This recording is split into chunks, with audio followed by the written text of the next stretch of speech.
торқа деген брендті қалауымның себебі, торқа деген негізі кезінде заманында өте қымбат матаның атауы болған. Қазірде керемет маталар, қымбат матаның атауы бар ғой, сол сияқты заманында сондай болған. Және менің әжемнің, үлкен әжемнің аты.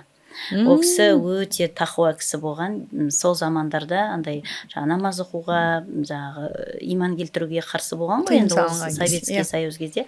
Сол кезде сол кісі сондай қарсылықпен өзінің 5 уақыт намазын тастамаған, сондай тақуа кісі болған. Жесірі ерте жолдасынан айырылып, 3 баласымен бір елді барлығы сол кісіден келіп ақыл кеңес сұрайтын болған.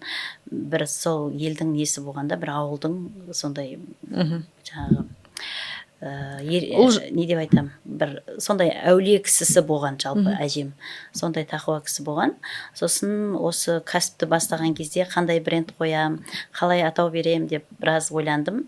Сол кезде осы әжем есіме түсті. Ол менің папамның мамасының енесі да, үлкен әжем ол. Сөйтіп, осылай торқа деген ол менің кәсібіме сәйкес болды. Жалпы біздер матамен айналысамыз, футболка, киімдер тігеміз неше түрлі. Сол үшін менің кәсібіме байланысы болғаннан кейін осылай торқа деген атау бердік. Торқа деген сапалы, құнды деген жалпы атау мағынаны береді негізінде аудармасы.